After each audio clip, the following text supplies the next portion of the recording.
It's Halloween all over again. I'm invisible. Hello, I'm Candid Stanisci of NLL Lacrosse Talk. Welcome to the Spanglish World Network on Zingo TV channel 250. Please remember to download the Zingo TV app at the respective app stores for iOS and Android devices. While you download, make sure you rate and leave a comment. Both apps are absolutely free. Zingo TV is available on Google Chromecast, Amazon Fire, Fire TV sticks, Roku sticks, and also on all smart TVs 2016 forward. Now on NLL Lacrosse Talk, our co-host Gary Groob and our very special guest, Arttu Sesselaar. He's the Netherlands women's box head coach. And just to give you an introduction of who he is, let's roll the tape.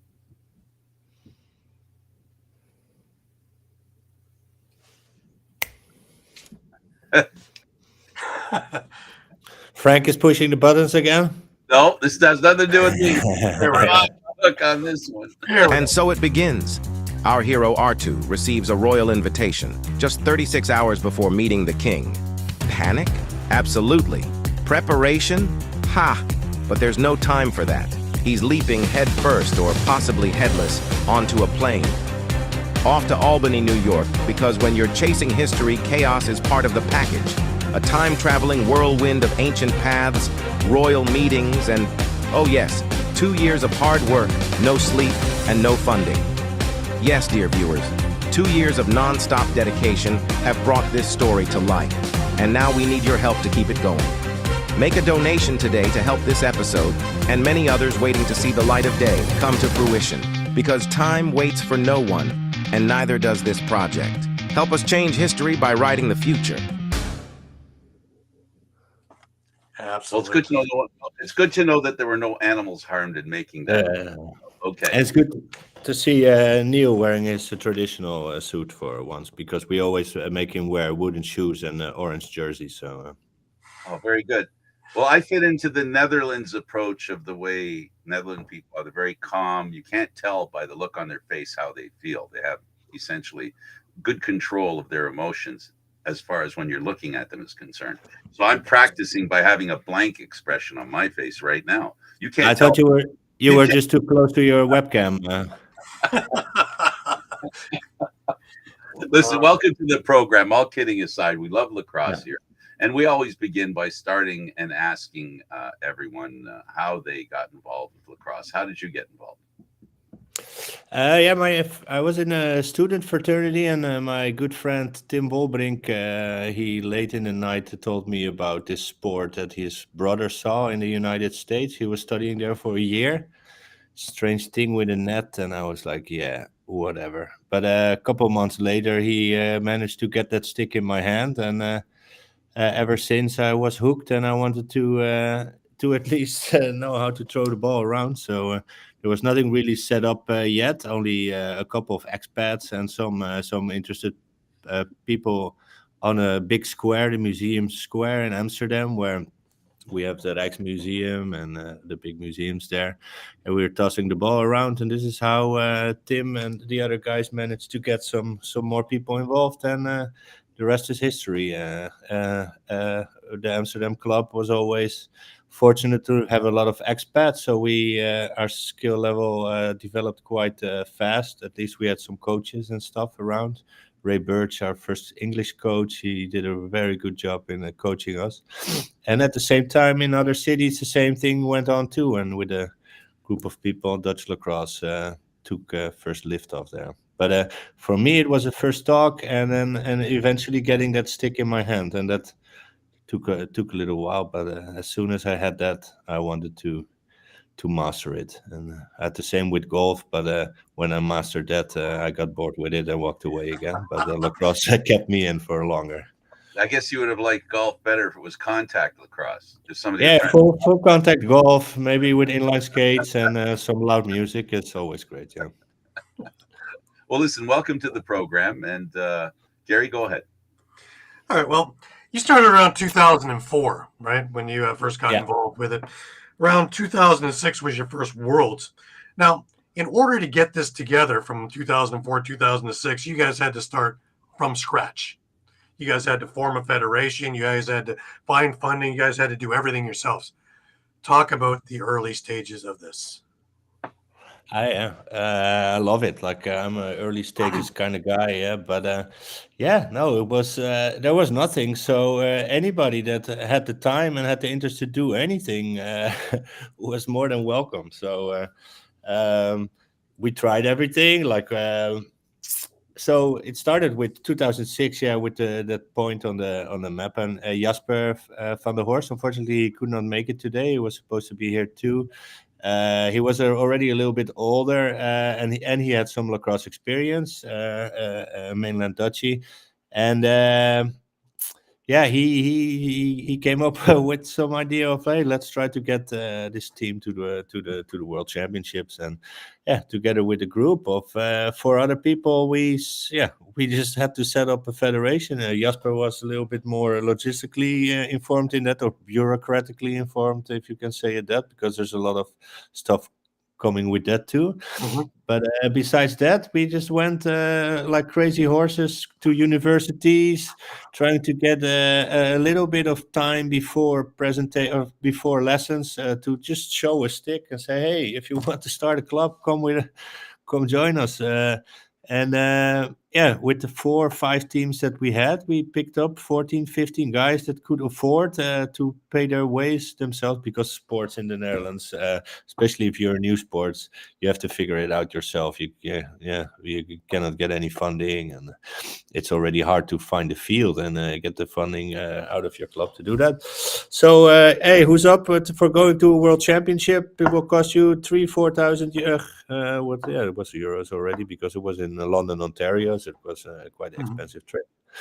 And yeah, so we had 15 guys, I think, and some of us, most of us, were only playing 2 years. So that was a fun experience. And yeah, we are lucky that we have a big group of Dutch ancestry in that area around. So we had Mr. Dirks as a coach.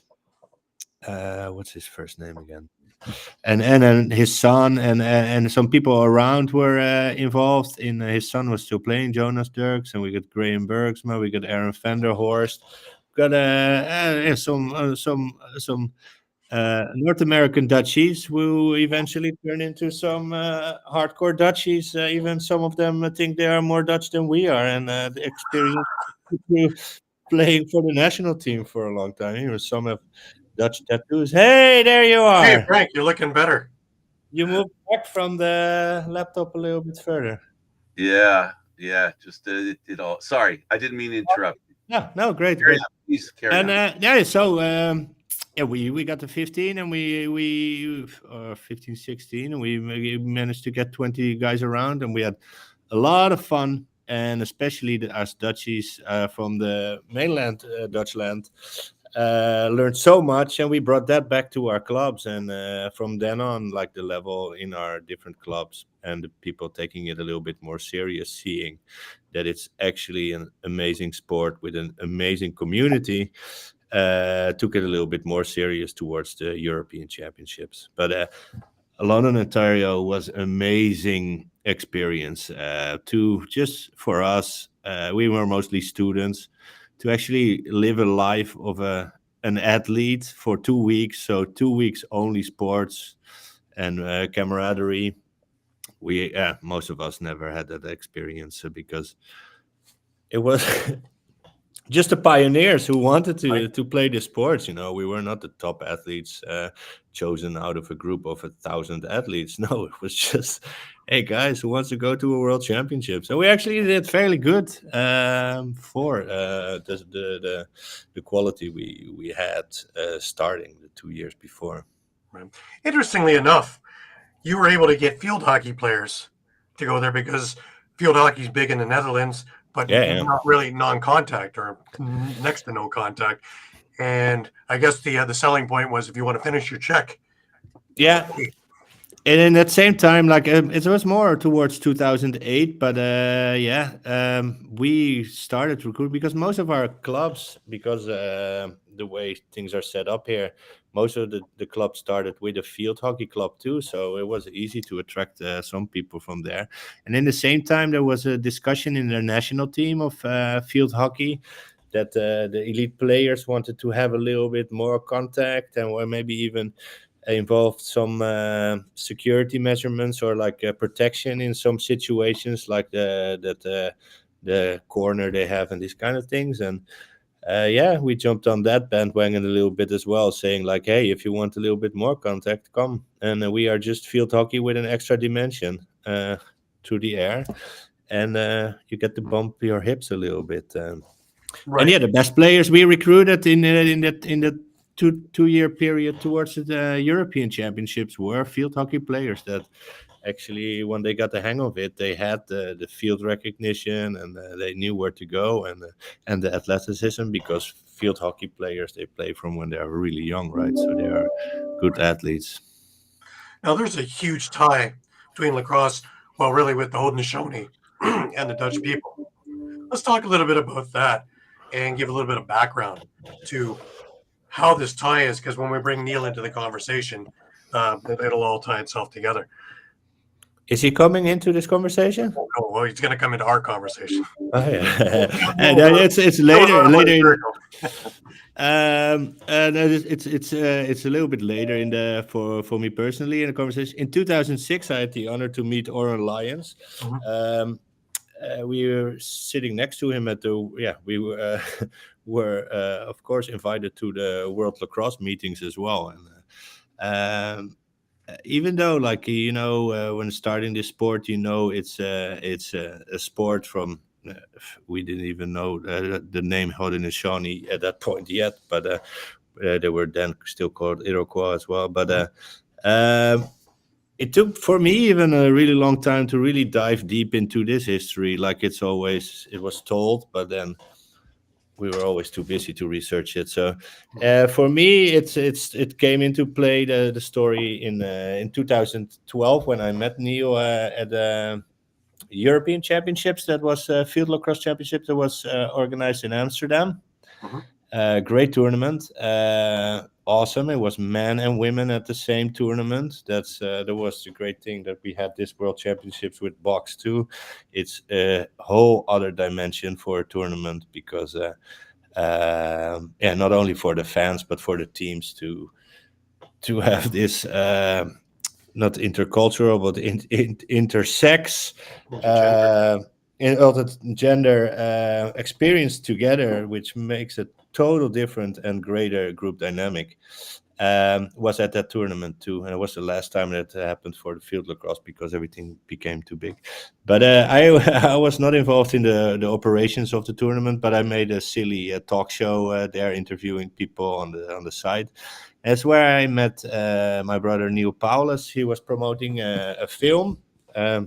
Crooked Arrows is a film about the heritage of the game, and we had a European premiere in on our oldest cinema in town. The whole tournament came there to watch it. It was amazing.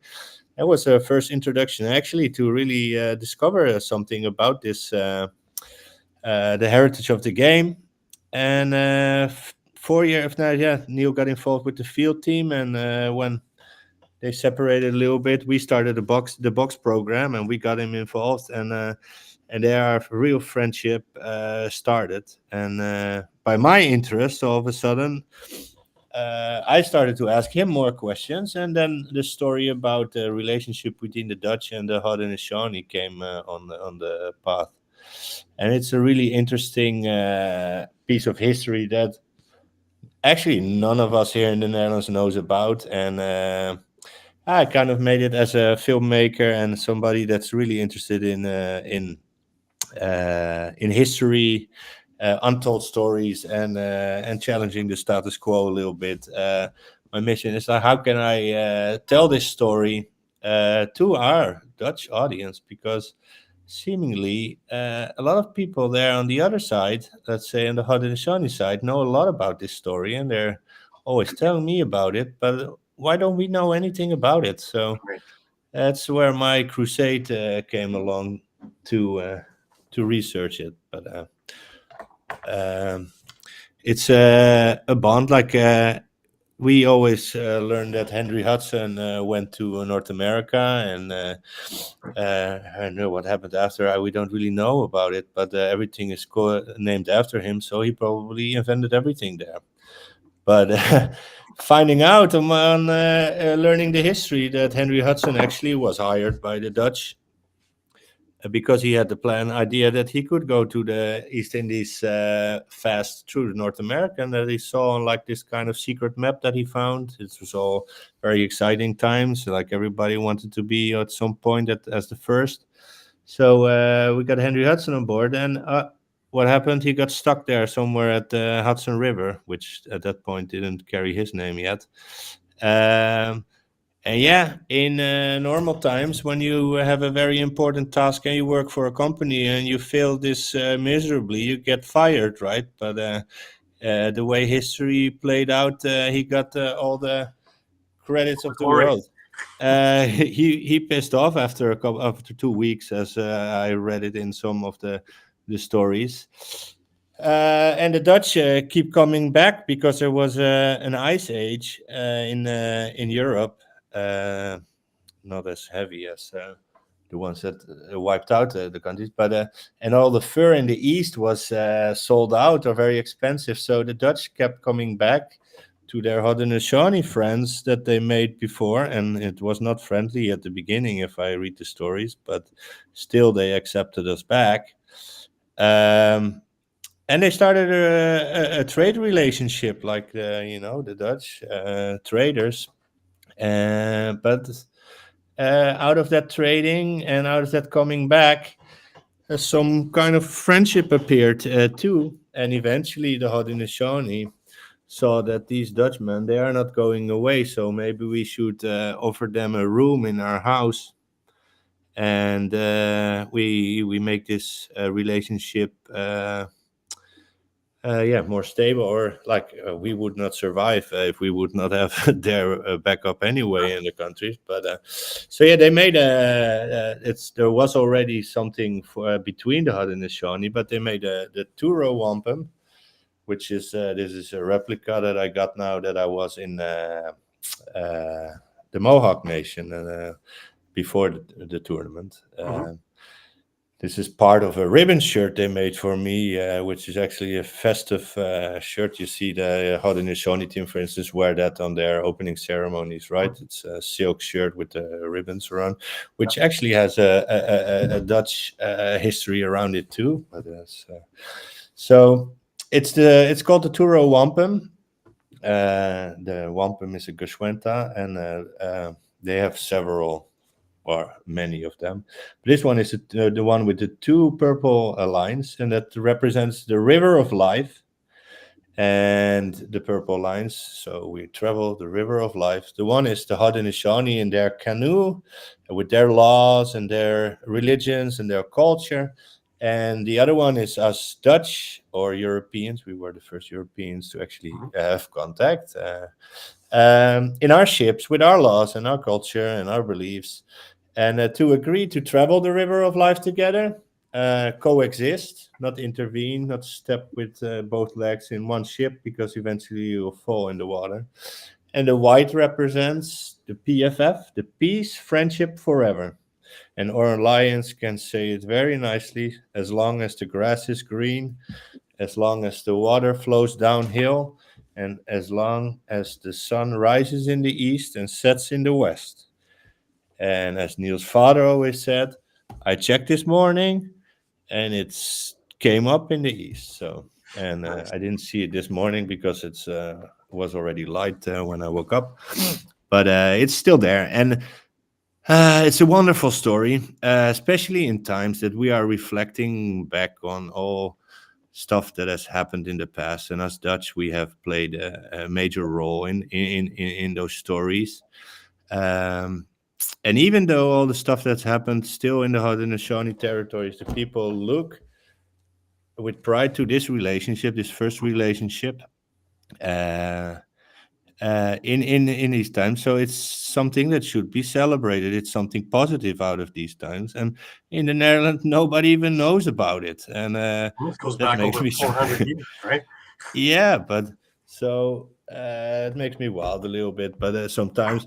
But it's history, and it's a historical story. It's like, how do we move forward in the future with it, and how I have experienced it in my relationships, especially with Neil, through the sport, having a Haudenosaunee head coach for our box lacrosse program, and me as his assistant, learning from him the lacrosse stuff of life, our relationship, him learning so much from about the Dutch, and me about the Haudenosaunee side. It's a wonderful experience together, how we travel this river of life together with our different lives, but through lacrosse, becoming one. And who else than to learn the sport from and to develop the game, especially box lacrosse game, than through Neil Paulus or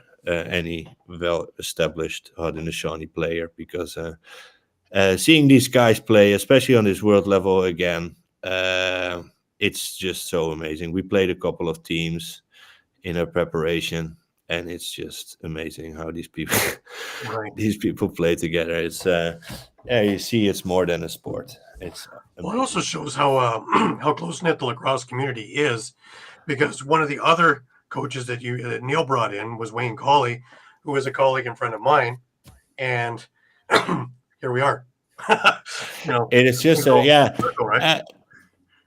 like the World Championships. We had the World Championships, of course, now a month ago or a little bit longer, but that experience, besides all the lacrosse that's been going on and all the amazing stuff, and the women did really well and the men did great, the community is just so freaking amazing. It's just only smiles everywhere. You meet so many old friends that you know from all the stuff that you've been through. They have all been through all the same struggles we have all been through inside lacrosse, especially as smaller countries. And then again, my best friends at the tournament were even the volunteers. And Dr. Jerry, who was sitting there, was a fireman sitting there on the corner waiting for anything very bad to happen.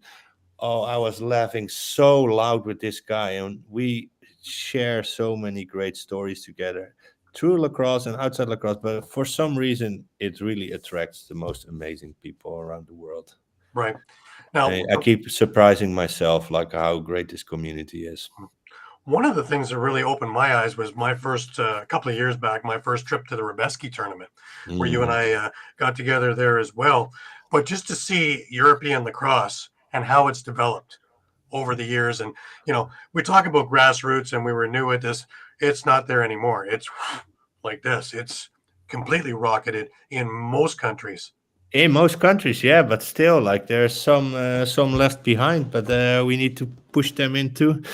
Field lacrosse has, of course, always been the main area of lacrosse in the whole of Europe. Because when I started, I always wanted to play lacrosse, and one time there was a box lacrosse tournament in the Netherlands. I had a broken hand, so I could not play. There was somewhere in 2006 or 2007, but.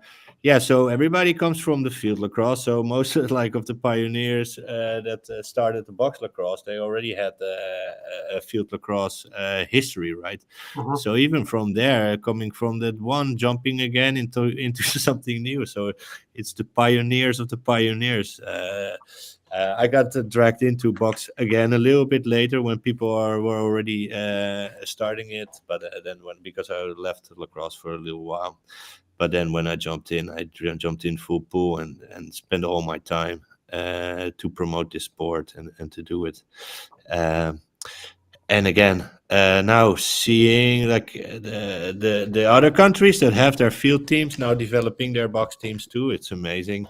And yeah, there is a difference in the levels in Europe as well. But as several of them are doing it now at the same time, like we can bridge this gap, and you have like two different setups or whatever. I saw the French team was playing last weekend. I was not there at the tournament, but they had their first French box team in that tournament, so that's great to see. Now you see Belgium developing really well. And now hope for the South and Eastern European countries to develop a little bit more too. But Absolutely. yeah. Now, being as a player, now they convince you to be a coach because, well, of course, funding. They can't get over there all the time to the Netherlands, so they need somebody in Netherlands to do it. They bring the idea up to you, and how much do they have to twist your arm to start coaching? Oh yeah, no, yeah. I was not in the best shape of my life in 2017, so yeah, I didn't show the best performance, and I was very busy organizing the whole stuff too. So yeah, no, I had no problems stepping away. It was quite a new experience for me, so maybe a little bit nervous about that, especially coming into a group that you have been a learning player in yourself, right? We were only playing box lacrosse for 2 years, so Right. the great thing about box lacrosse, as at least how Neil and Wayne are teaching it to us, is it's quite simple, and you just try to do the same thing all over again. And in those simple things, the creativity can come from there. So I got managed to get that plan of like what is the way we play, and I got some good coaching from Neil and Wayne, and then again. It was all about stick skills. We in the Netherlands as well. We think we are all the greatest, but we can all work harder on our stick skills. So you can go through all the fancy stuff, but it's all about the basics, and all this other stuff comes behind it. So I did that for 2 years, and then we went to the championship in 2019. Still, it is hard to get people in the box. Like people are for one reason they are afraid of it. They are scared to get injured. They think they have to choose the one or the other. So again, we didn't have like the opportunity to pick from a big, massive group. So in 2019 as well, whoever wants to come, let's go. Let's go to World Championships. And same thing happened again. And there we came together as a great group of guys, because I think the best teams I have been in are the teams that are enjoying themselves, take it very serious, but not too serious, Right. and manage to enjoy themselves and come together as one, outside and inside the field. Before the tournament, Neil said we were going for a top 8 position, and he didn't even respond to that. And at the end of the tournament, I was hugging him and saying like, "Oh man, Neil, if I only believed you then, I would have had a much easier time." And he never quits to amaze me in these kind of situations. And yeah, it came together, and we got a 3-way tie in the 2019, and we went all the way to the last line of the rule book on how it would progress. You know, all these times when they have these meetings, you don't pay attention anymore because you think that will never come in play. And was actually a goal scored by a rookie when we were already winning the game. He shot on the open net, then he came off, and one of our North American players came to him and said, "You can never do that anymore because, like, we already won the game, and but it's a different situation when it's a one game or it's a group game." And we found out because through that one goal that he told him was not allowed to make, we ended up first in the group instead of third. Amazing.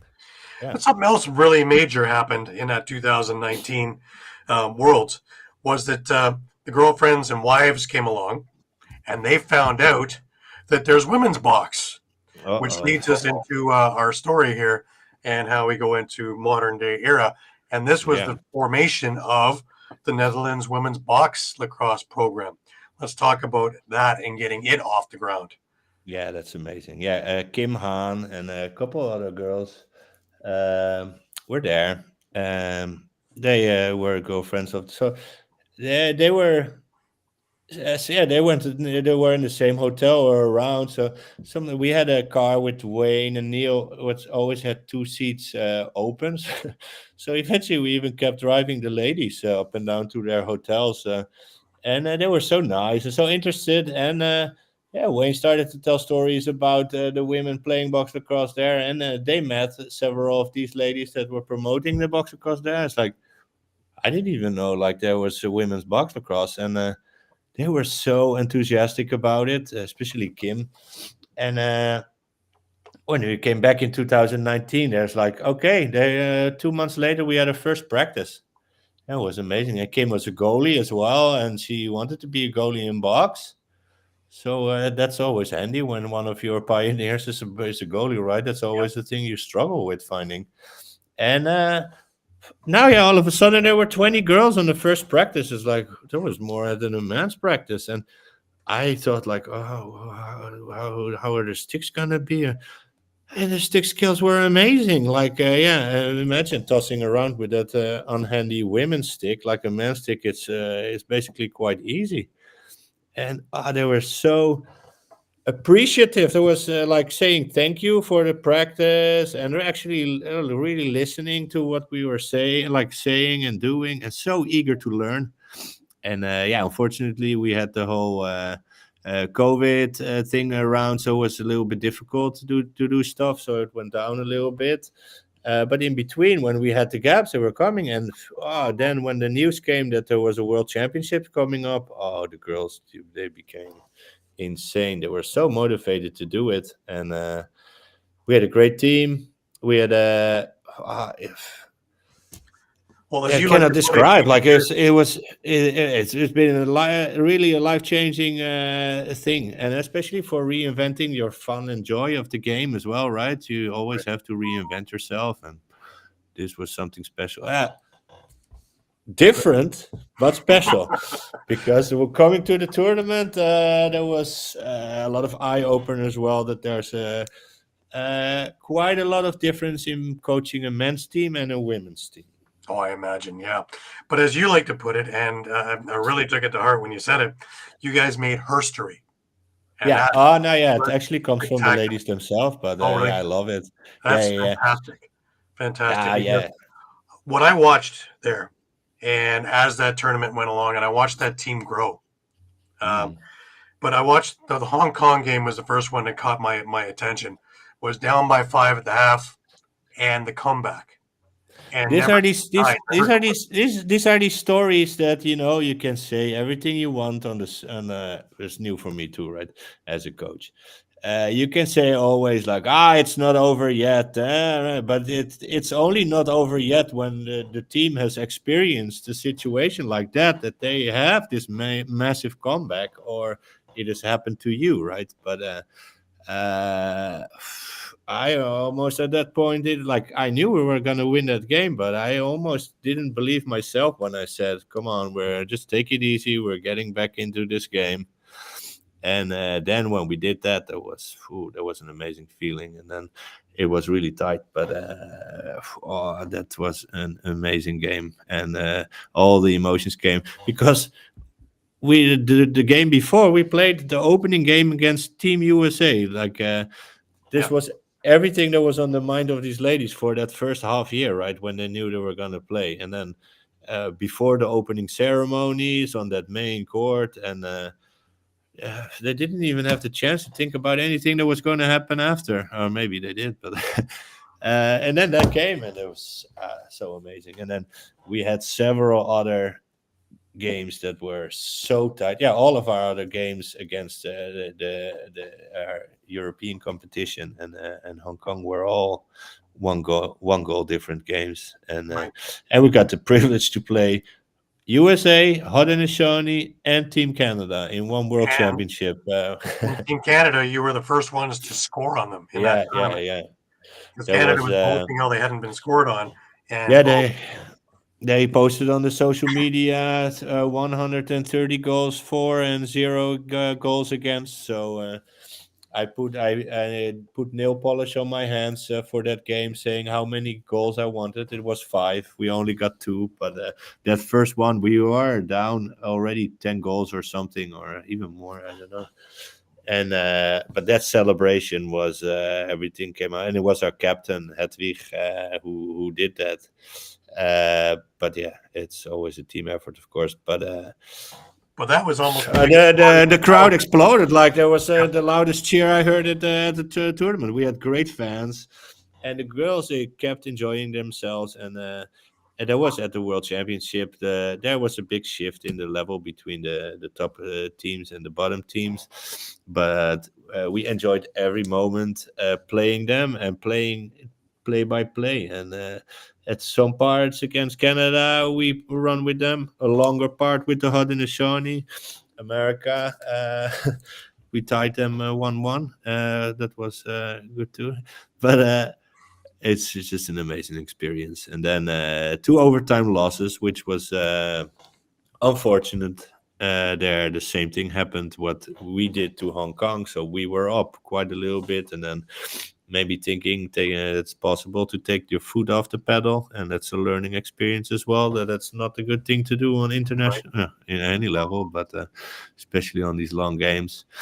And then the same thing happened in the last game, and then we won it. So we learned from it. Right. My mission was top 6, so we became 7th, but we were pretty close to top 6. So right, you won your group as well, didn't you? I hope so, but we had America in our group, and we had the Haudenosaunee in our group. They were above us. Right. So we were number 3. So then we played Finland, and then because we played Finland in this sort of round in between, we played the number 1 of the other group, and that was Canada. How's that rivalry? The European rivalry, places like Finland. And in the men's game, there is definitely some, but in the women's, it's all new, and they are all friendly friends because we organize tournaments to practice together because this is how we're starting the sport. So the captain of the Finnish team, she has practiced with us several times. Some girls from the German team practiced with us, and we went to a tournament in England to practice and play with these English girls. So they're very friendly, but very fierce as well in the field. Like there was the one transition I saw that I really wanted to teach my girls is we have to know that we are these strong, tall Dutch women, and they have to be scared for us, right? Because that's what the coach of England told me. Is like, I'm so glad your girls don't know how scary they are by just the size and their tallness. Like, because if they would understand, they would know that they will be unstoppable. So how they got a little glimpse of that. But no, it's great. Especially, of course, there's always a rivalry between the Germans and the Dutch. We had one day that both the men and the women played against Germany. For the men, it was actually the first time they played on international level against each other.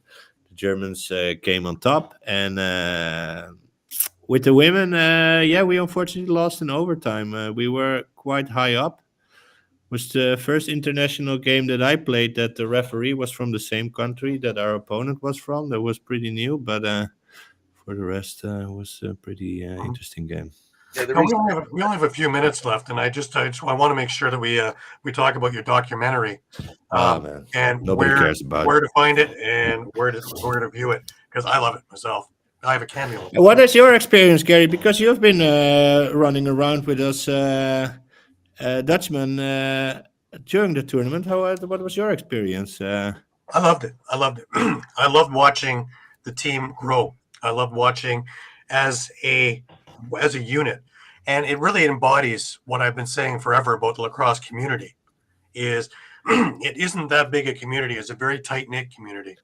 One of the things that really I loved was when you got the teams like Canada, U.S., Haudenosaunee. It wasn't just play, walk away, we win, see ya. It was take time, chat with the other teams, show things, explain things, and really form a bond. and I really love watching that. I spent more time watching before and after the games, and I actually paid attention during the games because of watching the bonds form, watching the knowledge being passed back and forth, watching experiences back and forth, and really it being a whole atmosphere more than just a game. It was a culture. It was everything that we've talked about lacrosse being, which makes it so special from every other sport that I can think of. And that's it, man. That's it. And some of the girls have they created friendships. One of our girls she's traveling with some of the Canadian players to Australia to play in some tournaments, and it's amazing. And that's the essence of my documentary as well. Is www.turo.nl if you're interested. And we talk about like the lacrosse is for now more important, but it's bringing community together and the international community.